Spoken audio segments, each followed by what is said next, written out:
Welcome back, WNST, Towson, Baltimore. Happy New Year to everybody out there celebrating such things as the calendar moves from for those of us who love football, as well as the legal profession, from last year to this year, it moves from, regular season to the games that count.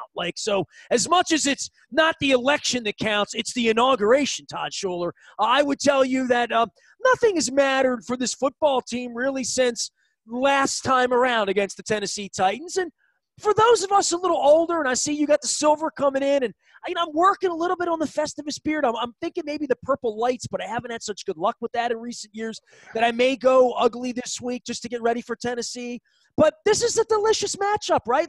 For all of us who love football, who love the Ravens, who are going to sit around this weekend and watch it on television no matter what, some thoughts of Eddie George and Steve McNair and Derek Mason and all of that, and Billick and the Spear and the Banshee and all. This is going to be a fun weekend of all the nonsense going on in our culture right now, politically, COVID, all of that. This little thing about football makes us feel better on Sunday at 1 o'clock, right? Well, yeah, a couple of things. You're absolutely right that. Let me strike that. Last year was a Saturday 8 o'clock game, and I could never get properly there for it. There was too much distraction. We were going to go to a neighbor's house and watch it. You said the purple lights. I hung my purple lights, my floodlights, were all in purple. Don't forget now, you had a weekend off in the middle. Had the weekend off. You just watched television, right? I went down to Florida last year, right? I'm planning parties, and we're all going to West Palm, and right? That's where we were. This year we're playing on the road in Tennessee instead, right? And it's right there. It's Sunday, 1 o'clock, like a good old-fashioned football game. There's not going to be any distractions. The fireplace is going to be lit. It's going to be just me and the TV, and my Cleveland Browns fans, son and wife are going to have to wait till 8 o'clock on Sunday. Right. They got to do Sunday at 8 o'clock, and then they got the Buckeyes Monday at 8 o'clock. Did you see that post I tagged you in on? Somebody else in my life has a Ravens-Browns mixed marriage. Did you see that? I don't know that I did. I tagged you out on Facebook. I'm going to find it. A friend of mine put a picture up, and I said, this is right after, Todd Schuler's heart, because, the Browns and the Ravens as a marriage, that's really weird. Weird. Being around my Cleveland Browns brother-in-law, I've been rooting for him a little bit, but not at our expense. And, it's been, frankly, an embarrassment. Dude, I'll be honest with you. I was pulling for the Steelers. Were you? Yeah, I've had enough of the Browns. Enough. I don't even want them to lose in the play. I just don't want them to make the play. The world's better when the Browns don't make the playoffs for me. Well, when they were losing to the Jets, I was rooting against them the whole time. We needed them to lose. And the second Pittsburgh beat the Colts, there was still 2 minutes left in the Browns game. I started rooting for the Browns again. I'm like, I hope. Again, we've had an embarrassment of riches. How many times have we made the playoffs since the Ravens? Don't be nice to your wife because she's watching. Look, I don't ever want the possibility of Baker Mayfield eliminating the Baltimore Ravens in the playoffs. So the only way that could happen is if Baker Mayfield's in the playoffs. So. It's true. And he's in the playoffs. And they got a good draw. You'd play the Steelers, right? We'd be touchdown favorites in Pittsburgh. They should be favored in Pittsburgh. I don't think they are, though. They're not. Field goal dogs. But I think they go into Pittsburgh and win, right?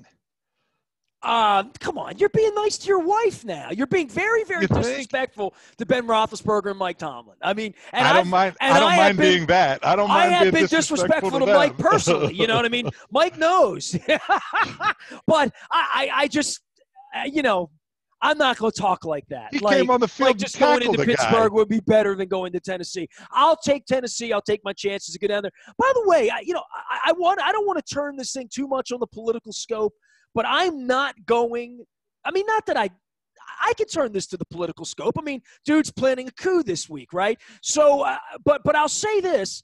The Nashville trip for me has always been one of my favorites.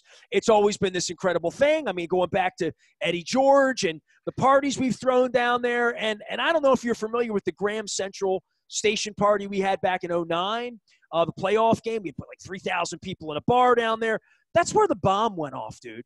So, I've walked up and down 2nd Avenue 500 times in my life. When Trotz was coaching the Predators, and I think Trotz is going to come on this week and talk about Nashville a little bit with me, because I have such a love of Nashville. And Dude, we had a terrorist go into downtown Nashville and blow the city up on Christmas morning, and, like, we play football there on Sunday. And part of me is avoiding it because, like, it's a hot spot. You know what I mean? It's a 1 o'clock game. I have a flight to Kansas City next week. Like, I'm fully thinking I'm going to go to Kansas City if they win. So if they lose this week, I don't want to be there. I have no access to play. I don't know why I would want to be in Nashville. It's a really good seat in the press box. I mean, it's a good seat to watch the game. But I'm just going to skip it this week. And part of it is COVID. Part of it is Marsha effing Blackburn. Part of it is the bomb that went off in front of the place that I had my party with 3,000 people. And part of it is just sort of, it's a different kind of year. I'm just going to take this week off, one more week, and I'm going to try to rev up for Kansas City and then maybe Buffalo or Pittsburgh, wherever it would be. But I think this is the last week I'm taking off. I'm going to go on the rest of the ride. Does that make sense? Yeah, picking up slightly just on the Tennessee thing. I mean, you're right about the Steve McNair and the Eddie George. It could have gone a different way, and I kind of wanted it to. When they divided into the 4-team divisions, I thought we should have been like the AFC new with Indianapolis, or throw Indianapolis in where we are now with the Steelers and the Browns. So hold on, who give goes us then? Houston, Tennessee, who we at that point had a fantastic. So you want to rivalry, send Jacksonville? and Jacksonville? No, we'd have been all the new teams, right? Ravens, Titans, Texans, so you would have sent the Colts Jacksonville, and give the Colts, the North, where they are naturally, geographically. Yeah, the Colts were Cincinnati, Cleveland, and Pittsburgh. Like, that becomes more like a Detroit, Chicago, Green. Yeah, I mean. It could have gone that way, and it wouldn't have been bad if it did, because. Modell didn't want to leave the Steelers. As I remember it, I have Art over here. Art goes everywhere I go, By the way, I found a picture. Can I have some fun with you? Yeah, let's roll. Because, like, I've gone through pictures here. I'm going to pull this up, right? So I'm wearing my sweatpants today because I wear my sweatpants every day. Check this out, dude. Do you know where this picture's from? Do you have any? I can see Coach Billick. That's David Modell in the front? That's David Modell in the front with the Baltimore County's finest. Okay. And this is out in front of Owings Mills, where when the bus got back on Monday morning after we won the Super Bowl, David carried this. You can see the facility up here. Right. That's Stevenson College now, right? And I found a stack of pictures from this era that fans made for me and gave to me about the first time, and to think that this was like, it's 20 years next week. 20 years since we went down to Nashville and won that game, and Eddie George. And blocked field goal was in there, right? Was there Al Del Greco? Was he the kicker? Al Del Greco, absolutely. I think there was a blocked field goal, right? Or Anthony did he miss Mitchell. one? Anthony Mitchell ran back the field goal, right? So we're going to relive all of that this week. But there's just something about Baltimore and Tennessee that's been better than two teams that aren't in the same division.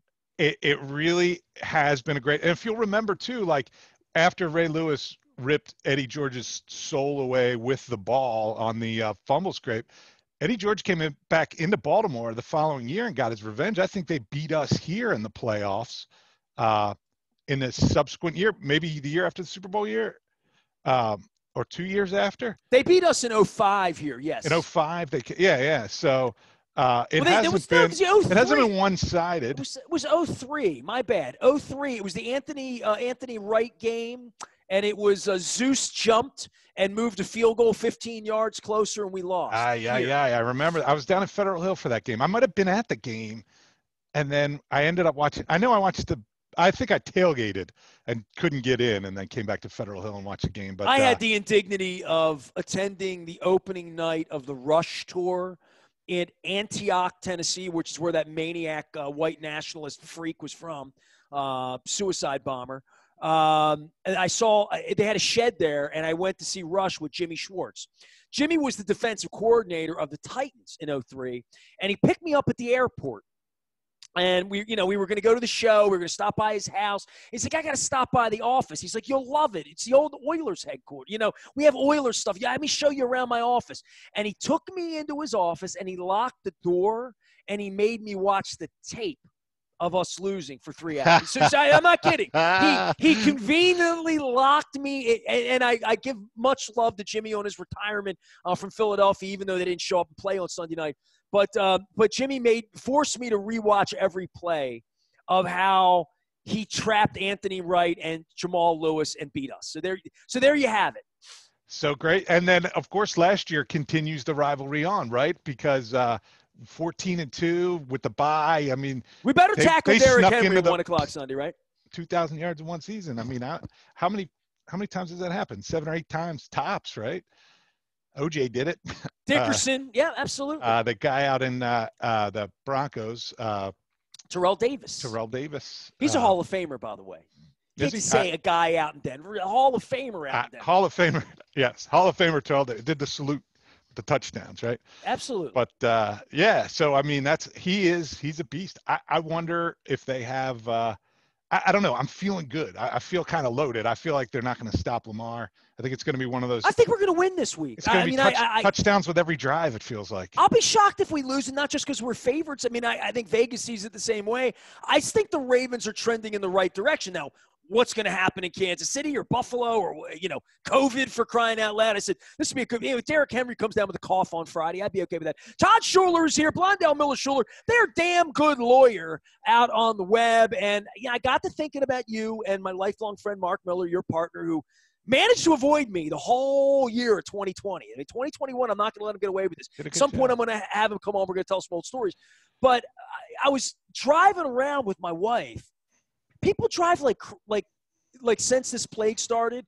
I have legitimately seen, it's been rare when I've been on the Beltway where somebody's not doing 80 miles an hour. And I saw all these cars out. Like I was driving around during Christmas week, and I'm thinking, where the hell are all these people going? And I remember back in the beginning, and you're full on about what you do for a living. Auto accidents happen, right? And when they happen, you need somebody like you. People do the craziest stuff driving around, dude. Like, I now know how you and Mark make a living doing this at Blondell Miller. I do, really. It's been a pretty rough year out there. Yeah, you're right. I think the plague, like you said, the COVID has kind of loosened the rules around everything, or at least how people govern themselves. Do they give tickets anymore? Like, I'm wondering, can you even get pulled over for driving like a maniac? This used to be something to me that I saw in South Florida and in Italy and in Buenos Aires and other places, but like it was something where I thought, people usually stay in their lanes here.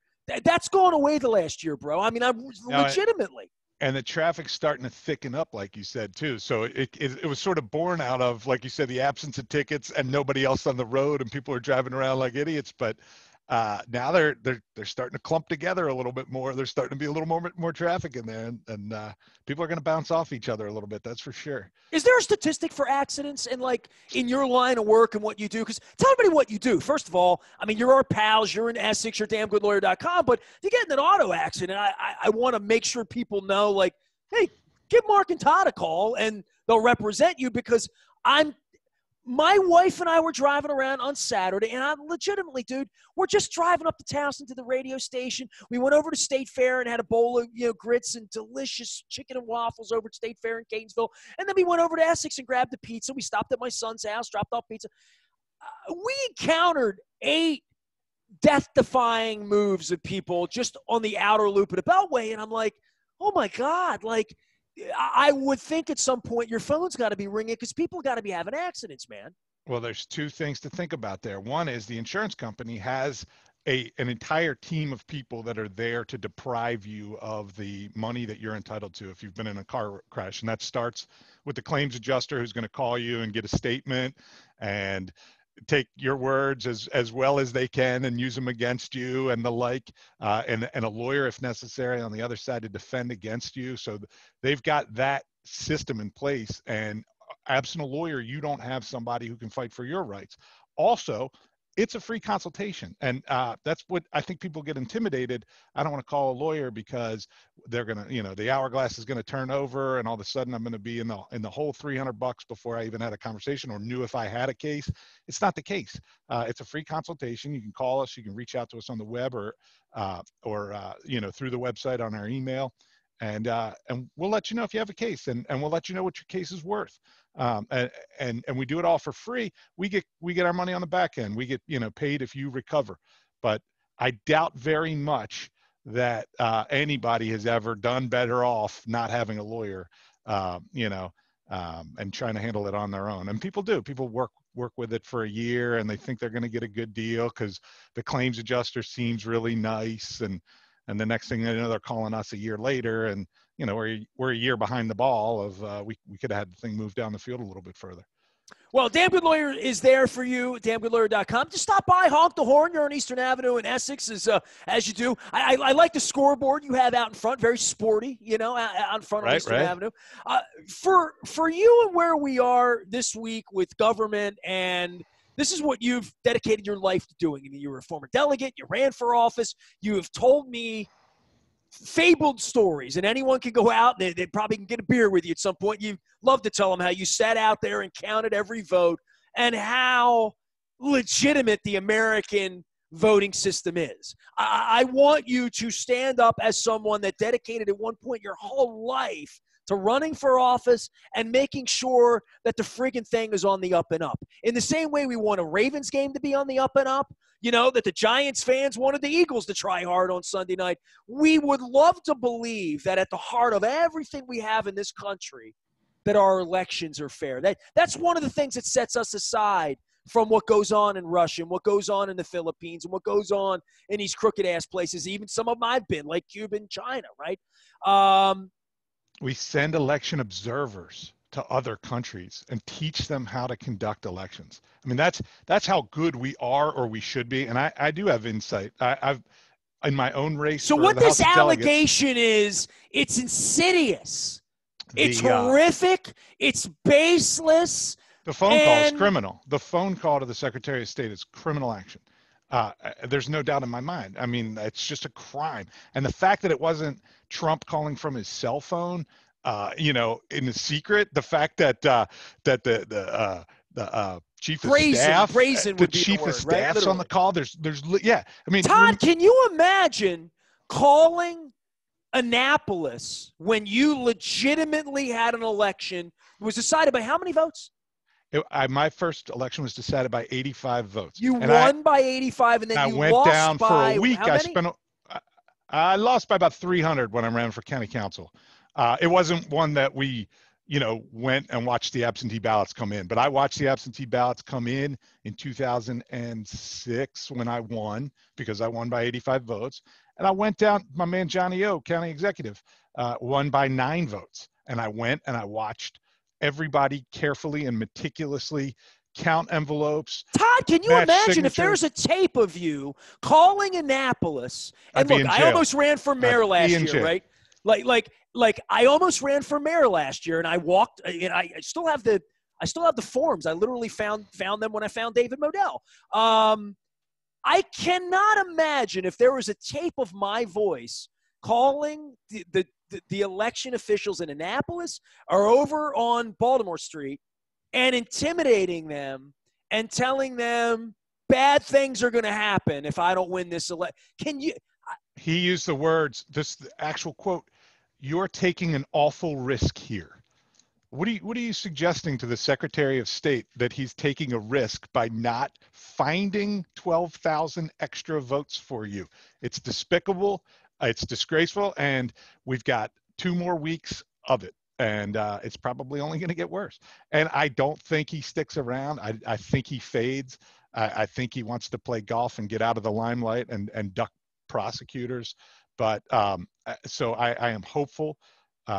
You've seen the Republican officials stand up to the craziest. Not all of them, mind you. I mean, there's going to be how many of them, contest the results of the Electoral College, which is another insane thing going on right now.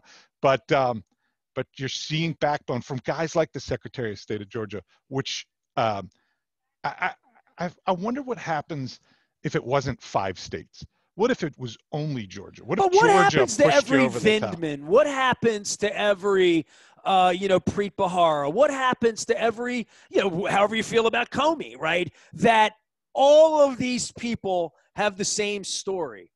I was told to do illicit stuff or else. And then in the case of all of these creeps, these effing criminals like Roger Stone and Manafort, who've been pardoned. Michael And now Flynn. he's giving congressional medals of honor, pardoning Blackwater murderers. Like, what are we doing in this country? Like, it's nice that I have this purple opiate at 1 o'clock on Sunday, but the Giants fans don't have that this week. I hope they're a little up in arms about this. I really do. You know, like, this is a lot bigger than Lamar Jackson, and it needs to be spoken about in a real grown-up way. By the way, we're going to be talking to several county executives this month on Baltimore Positive. I'm not sure Johnny O is lined up. I think he's lined up later in the month, but this week Calvin Ball is going to be joining us, as well as Stuart Pittman later on in the week. Speaker of the House Adrian Jones will be with us later on in the week. And I know Mueller's putting together a whole, like, Venetoulis, Hutchinson, Jim Smith thing that he's doing. So county – but I'm out of my mind watching football on Sunday when this New York Times story leaks, because this isn't a little thing. This isn't a Twitter thing. This is a fundamental American election issue here, where we have a mafia leader speaking about elections in this way. This is serious, and I know how seriously you take this, Todd. Well, what the problem is that it's not overly shocking, you know? Like, I mean, if this was a standalone thing, if this was the one thing from the Trump presidency that was beyond disgraceful, then I think it would be a major story. I honestly think people are just, myself included, we're kind of like huddled up like this, trying to get to January 20th, you know, like, you know, it'll go away, but it is a fundamental challenge to American democracy. It's disgraceful. It's criminal. I couldn't agree more. It's just not shocking for whatever reason, because the Colonel Vindman call is not shocking, because of everything else that has gone on. It's expected that that he behaved that way, and that his circle around him behaves that way. And but for low-level elected officials like the Georgia Secretary of State, we could have had a coup. I mean, who's getting death threats, by the way, right? Who's getting, oh man, vote counters and all kinds of the people that work in the election systems, and like everybody that is not all in on the conspiracy is getting death threats, and they're turning out to be paper threats, right? The Proud Boy rally is going to be a bunch of hillbillies getting arrested, but the reality is immense pressure has been put on people like the Michigan Speaker of the House and the Michigan President of the Senate and the Pennsylvania Speaker. Crazy stuff. By the way, Lieutenant Governor of Pennsylvania is cool. He seems like a pretty wild dude, although probably he's a Pittsburgh guy, right? He's a Steelers fan, I think. He could be an Eagles fan. He trolls the Cowboys. This week, if he's a Steelers fan, I'm okay with that, because I've decided I like the Browns less. I mean, it's a crazy place I've gotten to where I'm going to be cheering for the Steelers on Sunday night, no matter what happens to us. I mean, I hope we win, but I'm done with the Browns, and we haven't even started with them. What have they ever done to us? I fear the day. Like, what happens when the tables turn and they're better than us for 2 decades? Well, that's what I don't want to have happen. We've already got that problem with the Steelers. I figured that I've come to terms with that. I even came to terms with Peyton Manning, right? You know, I mean, I even buried the hatchet with all of that, but that doesn't mean I'm rooting for the Bills. Jacoby Jones buried that hatchet. Yeah, absolutely. Todd Schuler is here, damngoodlawyer.com. They're Blondell Miller Schuler. You can find them down on Eastern Avenue in Essex. Find them at damngoodlawyer.com. Liars is what they don't put up with. Lawyers is what they do. Hey, man, I appreciate you. I know our time's short. You feel like we're going to be still talking football this time next week? I think we're going to have a good news final this week. Think we are, and I think if you'll remember, we were back in June wondering whether we were ever going to complete a football season, whether they were going to crown a champion. Now we're talking about Lamar getting his chance of revenge against Tennessee, and I love it. And I feel like we're going to be talking it another week or maybe more. It's a good week to pull this picture out. Talk about redemption, you know. It's a beautiful thing. All right, dude. Take care of yourself. Towel off. We'll get back together again next week, and hopefully we're talking about going to Kansas City. Kansas City, here I come. All right, there he goes, Todd Schuler. Blondell, Miller, Schuler, you can find them. You can find him right out in the front of Baltimore Positive.